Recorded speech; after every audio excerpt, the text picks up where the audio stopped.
Bonsoir à tous. On va Bonsoir. commencer par le Brésil qui fête le 199e anniversaire de son indépendance, aujourd'hui mardi 7 septembre.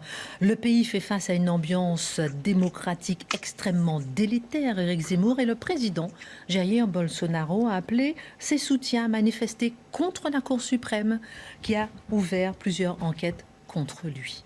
Question, quelle est votre opinion? Comment vous analysez cette situation du pays? Est-ce une simple rivalité entre la gauche et la droite? Ou bien est-ce que c'est un moment charnière, peut-être, de probable retour vers une dictature militaire comme certains le craignent sur place?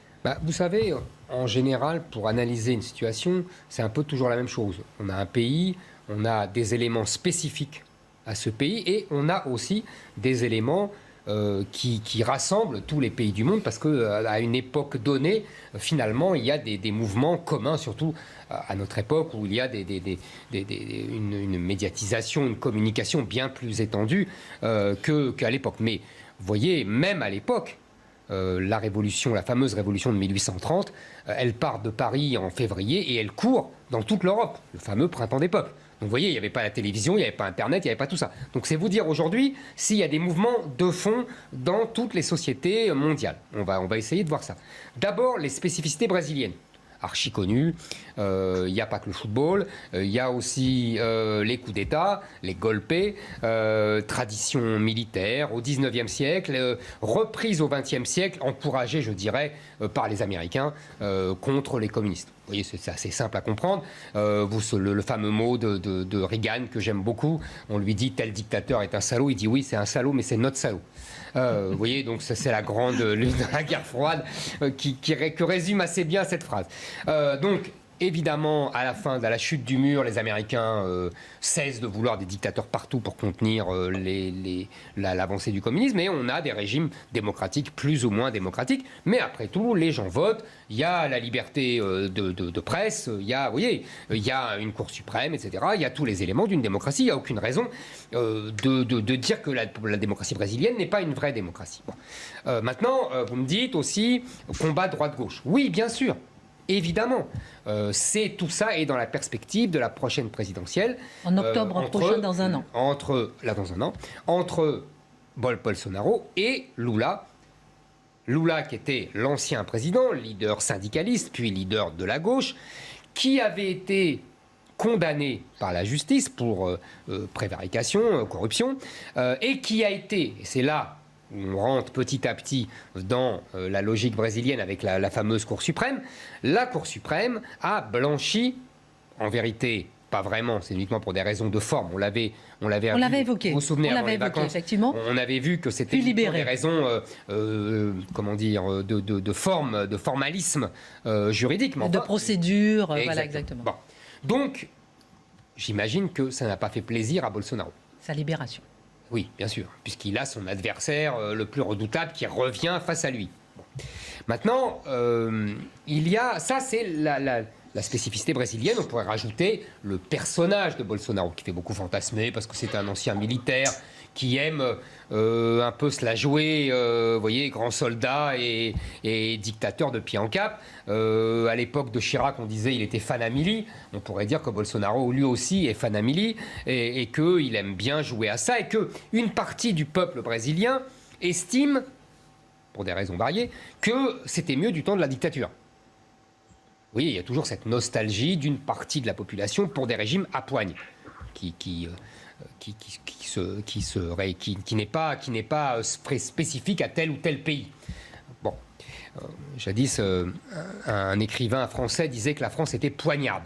Ça voulait dire qu'elle aimait la poigne au 19e siècle. Le Brésil est poignard, on peut dire, il aime la poigne.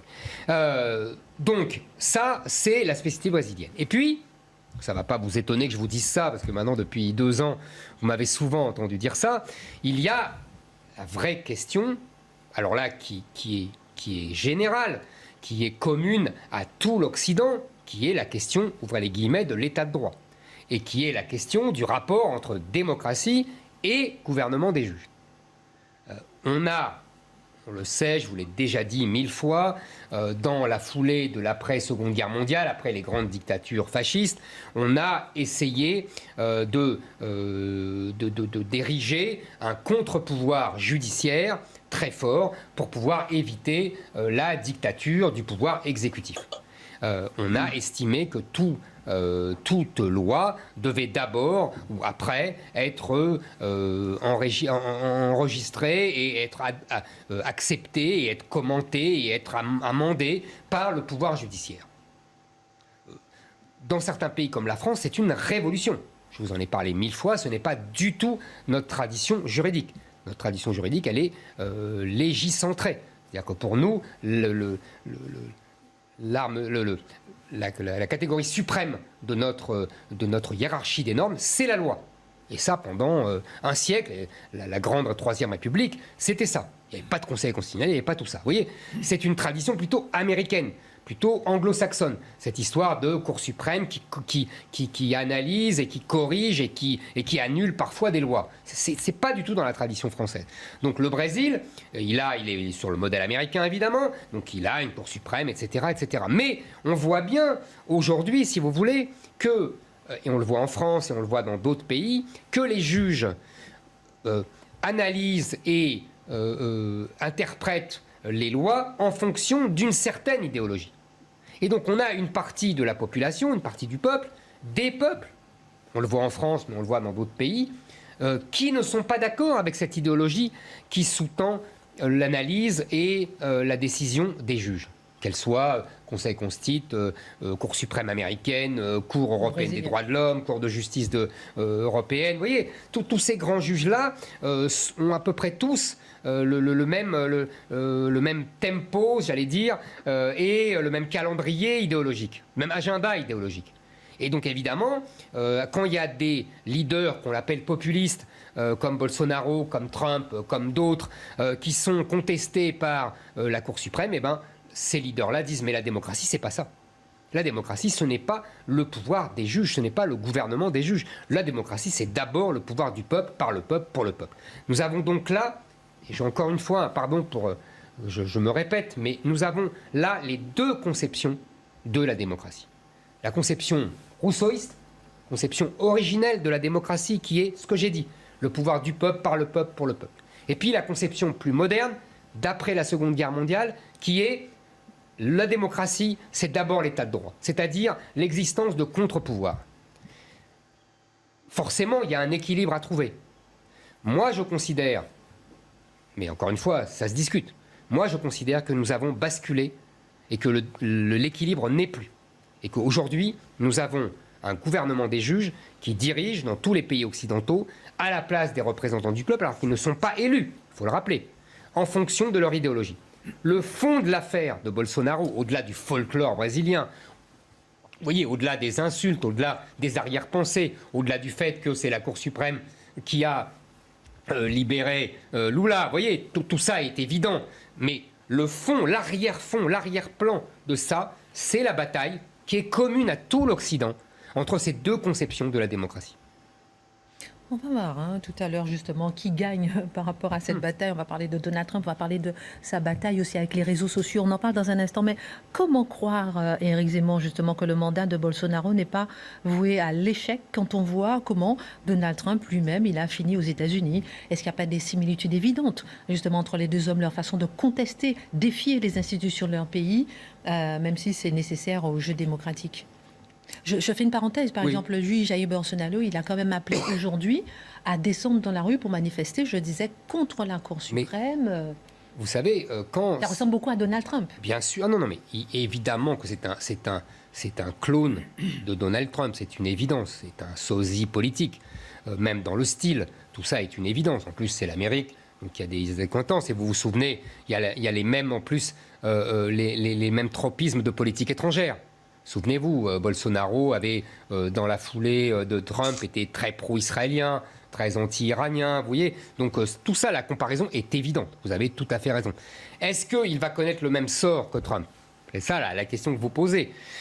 Je vous reprends sur un petit point. Il s'oppose aux institutions, vous dites, de leur pays. Moi, je dirais l'inverse. Et on l'a vu pour Trump. C'est les institutions qui s'opposent à celui qui a été élu par une majorité du peuple. C'est pas exactement la même chose. C'est les contre-pouvoirs qui veulent devenir le pouvoir quand le peuple vote mal, entre guillemets. En Europe, on connaît ça aussi. ont fait revoter les peuples qui votent non à des référendums européens. En 2005, le gouvernement, en 2005, le référendum dit non au traité européen. On lui remet en 2007 à l'Assemblée nationale et les partis de droite et les partis de gauche votent pour le fameux traité de Lisbonne, qui est la copie conforme du traité européen qui avait été refusé par le peuple. Vous voyez, c'est pas le peuple qui se lève contre les institutions, c'est les institutions qui se lèvent contre le peuple. C'est le fameux livre du grand Christopher Lasch, La révolte des élites. Livre écrit, je crois, à la fin des années 70. Christopher Lasch avait annoncé tout cela. Ce sont les institutions, ce sont les élites qui se sont révoltées contre un pouvoir démocratique qui ne leur plaisait plus, parce qu'ils estimaient que le peuple pensait mal. Vous voyez, il faut pas... Les médias présentent toujours, vous avez raison Christine, les médias présentent toujours...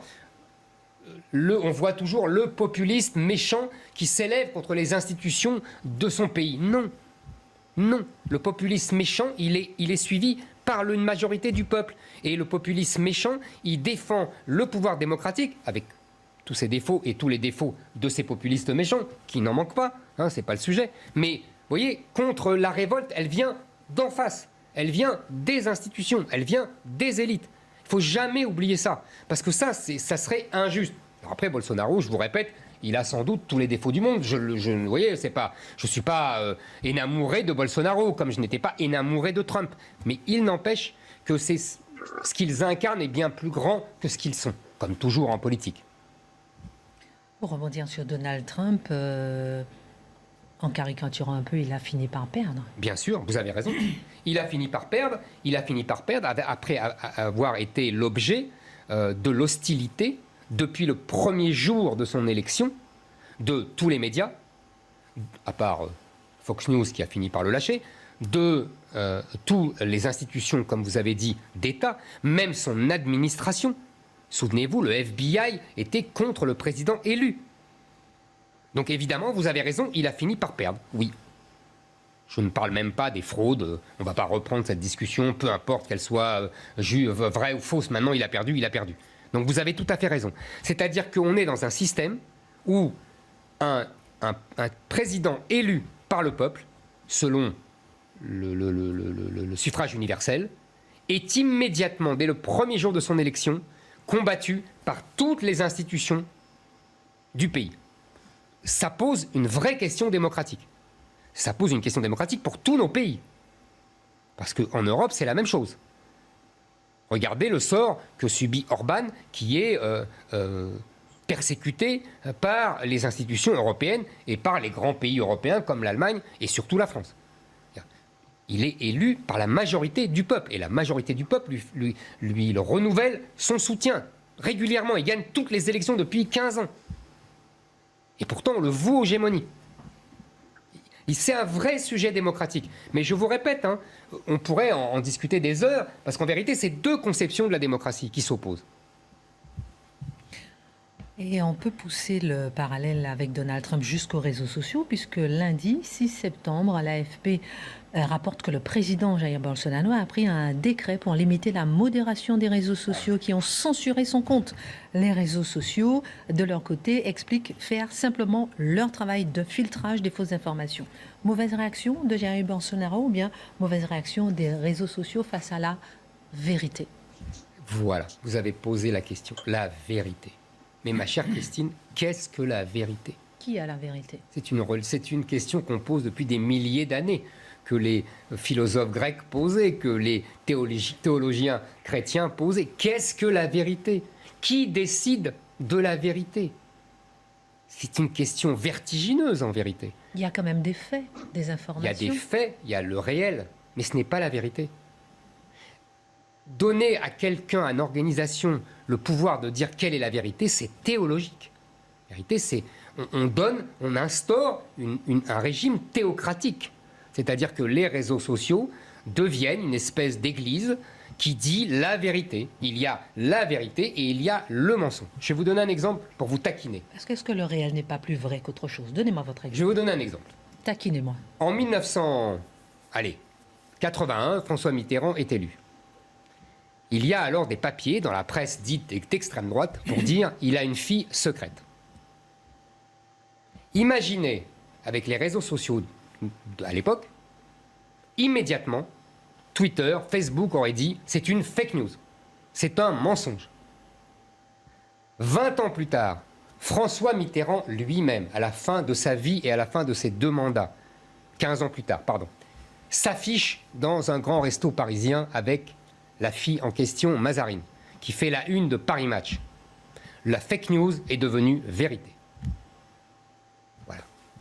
Et tout est comme ça. Je pourrais vous donner des exemples comme ça pendant des heures. Vous voyez ? Qui décide de la vérité ? À l'époque, en 81, toute la presse a dit c'est un mensonge. Ce que disait la presse d'extrême droite, je crois que c'était Minute ou Le Crapouillot, peu importe, je ne sais plus, je crois que c'est Le Crapouillot, mais peu importe, est un mensonge. Les alliés qui... Après. Vous voyez ce que je veux dire ? Je prends cet exemple parce qu'il est folklorique et qu'en vérité on s'en moque. Vous comprenez ? Mais tout est comme ça. Mais toutes les fake news ne deviennent pas forcément des vérités. Vous avez raison, vous avez tout à fait raison. Mais toutes les fake news n'en sont pas forcément. Vous comprenez ? Moi, quand par exemple, je vois bien parce que je le vis, quand je débat avec des gens sur des chiffres d'immigration, sur des chiffres de délinquance, on me dit c'est faux. Et non, c'est vrai. Mais vous voyez, qui décide que c'est vrai ? Moi, je pense que c'est vrai. La personne en face de moi dira c'est faux. Qui va décider ? Vous comprenez ? C'est pour ça que je vous dis, ça s'appelle l'Église. Ça s'appelle une théologie. Pendant des siècles, aux grandes dames de notre ami Marc, l'Église a dit le vrai et le faux. Et quand Galilée a dit la Terre est ronde et elle tourne autour du Soleil, on a dit c'est faux. On n'a pas dit fake news, mais on l'a pensé. Prolongeons sur le fait que ce soit les réseaux sociaux, justement, qui décident... Là, évidemment, Christine, vous avez compris. C'est pour ça que je vous dis c'est la nouvelle Église. L'Église, à l'époque, elle avait un pouvoir monstrueux. Et les rois de France avaient du mal, vous voyez, à déclarer leur indépendance. Vous voyez, et là, c'est la même chose. On a, avec les réseaux sociaux, un pouvoir absolument monstrueux, richissime, qui a en réserve plus d'argent que les PNB de 90% ou 95% des pays, hein, on est bien d'accord, qui peuvent acheter toutes les entreprises, qui peuvent corrompre tous les dirigeants, qui ont un pouvoir, le pire, c'est même pas ça, c'est qu'ils transforment les esprits des jeunes gens. Parce que la technique n'est pas innocente, hein, on le sait depuis longtemps, on a lu Illich et compagnie. La technique n'est pas innocente. Donc, ces entreprises-là ont un pouvoir de réification, comme on dit aujourd'hui, des esprits juvéniles qui passent leur journée sur leur téléphone avec les réseaux sociaux. Donc vous voyez, c'est un pouvoir tentaculaire, c'est un pouvoir totalitaire, potentiel totalitaire. Ils ont toutes les données sur nous. Ils savent où on fait, ce qu'on mange, qui on aime, qui on voit, où on va, etc. Tout le monde le sait, c'est une banalité. Et ces gens-là ont en plus on leur donne la légitimité pour dire ce qui est vrai et ce qui est faux. Et dire, voilà, tel président a dit un mensonge, on le fait taire. Mais vous vous rendez compte ? C'est un pouvoir, mais tyrannique. Pour revenir aux infos, vérifiées ou pas, c'est vrai que l'information vérifiée reste essentielle justement au débat démocratique. Et CNews est très fier justement de participer à ce débat.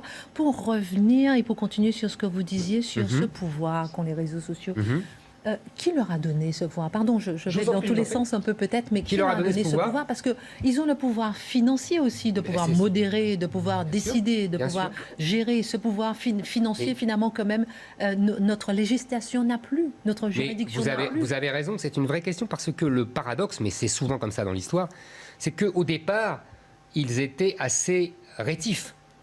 Mais complètement. Au départ, ils disaient, mais non, je me souviens de Zuckerberg disant, mais moi, je ne veux pas censurer. Et ce sont les gouvernements. On les a obligés de Exactement, non, mais c'est un paradoxe extraordinaire. C'est-à-dire que ce sont les gouvernements qui leur ont donné le pouvoir de dire, encore une fois, le vrai du faux. Je vous dis, c'est une église. C'est la nouvelle église. Et qui persécute les apostats. Vous voyez ? On voit bien. C'est le tribunal de l'inquisition médiatique. Quand quelqu'un est un rebelle. Quand quelqu'un, alors on le traite de complotiste, on le traite de tous les noms. Hein, voilà. Je pense que là, il y a un vrai problème. En fait, vous voyez, cette histoire de Bolsonaro, elle est à la fois folklorique, parce que c'est une espèce de grande gueule, vous voyez, dont on peut se moquer, et en même temps, elle touche à toutes les questions fondamentales de notre temps et du rapport entre la démocratie. Vous savez, excusez-moi Marc, hein, mais il y a de l'autre côté, en Chine, ils se posent aussi la question. Mais eux, ils la règlent.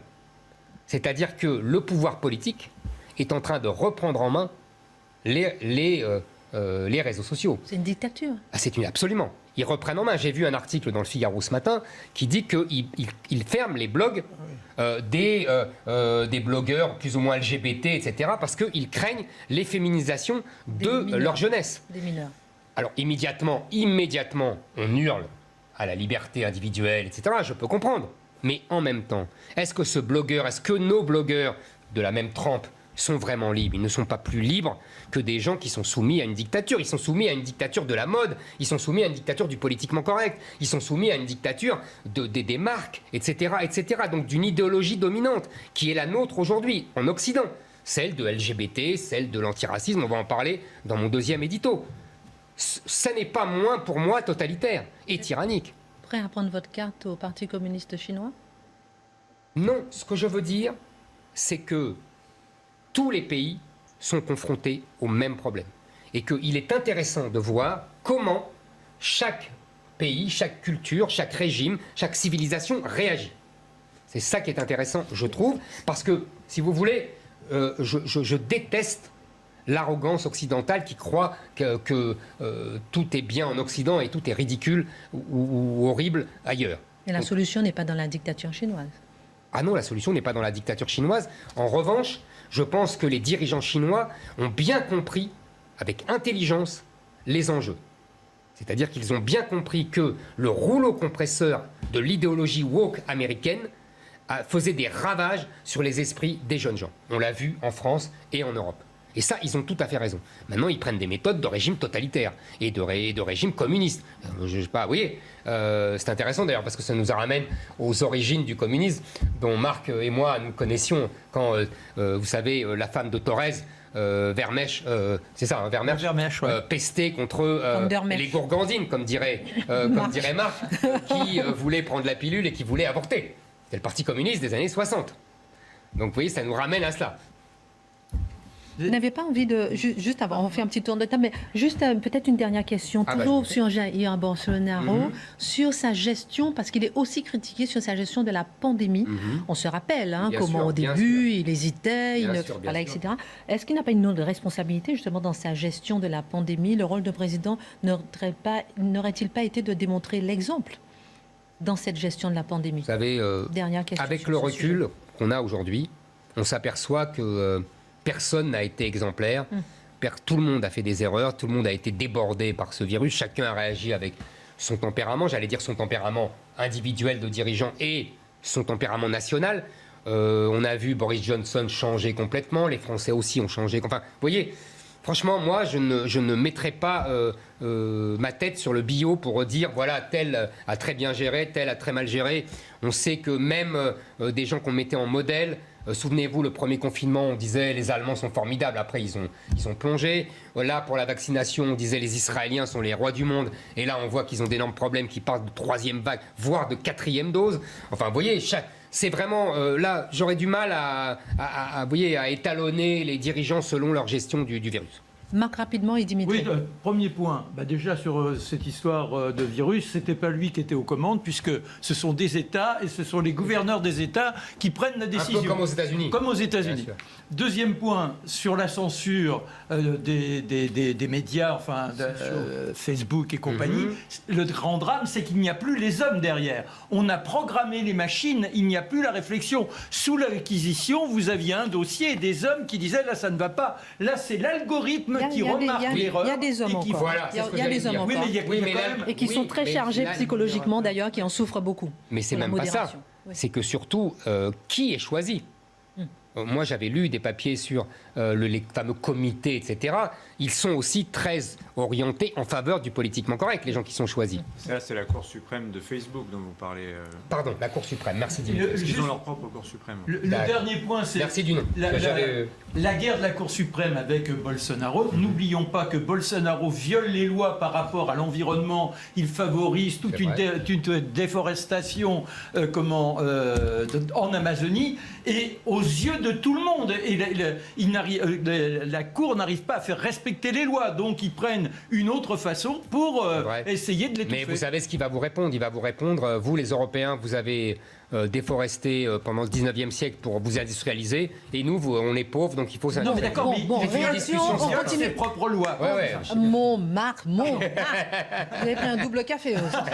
Dimitri, réaction rapide, ensuite on passe à simplement c'est un peu pour challenger Eric. Non, mais bien sûr. J'ai entendu son discours très dur sur les réseaux sociaux, que je partage en partie. Vous connaissez mon scepticisme à l'égard des réseaux sociaux. Une fois, j'ai dit qu'il fallait les fermer. Je me suis pris un déluge de critiques. Je dirais pas ça, moi. Bah oui, mais dans ce cas-là, il faut aller jusqu'au bout de la réflexion. Parce que vous faites quoi? Est-ce qu'il faut déréguler, retirer tout filtrage au sein des réseaux sociaux? Est-ce que c'est mieux que le filtrage actuel qui est critiquable? Il n'a pas dit ça non plus. Ah bah oui, non, mais moi c'est la question que j'ai envie de poser. On fait quoi alors? Qu'est-ce qu'on fait pour les réseaux sociaux? Est-ce qu'on laisse le filtrage entre leurs mains? Est-ce que les États prennent ça à leur charge, sachant que techniquement et budgétairement, ce serait énorme et ils n'en ont pas les moyens?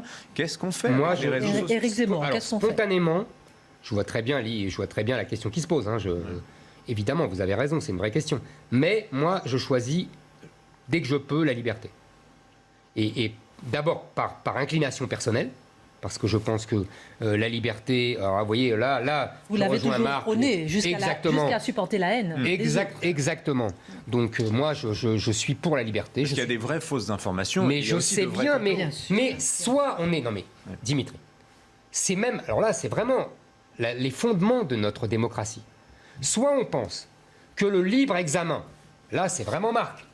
Tu vois, tout le truc du XVIIIe siècle, du XIXe siècle, le libre examen des faits, la confrontation des idées, permettra l'avènement de la vérité et donc par la liberté.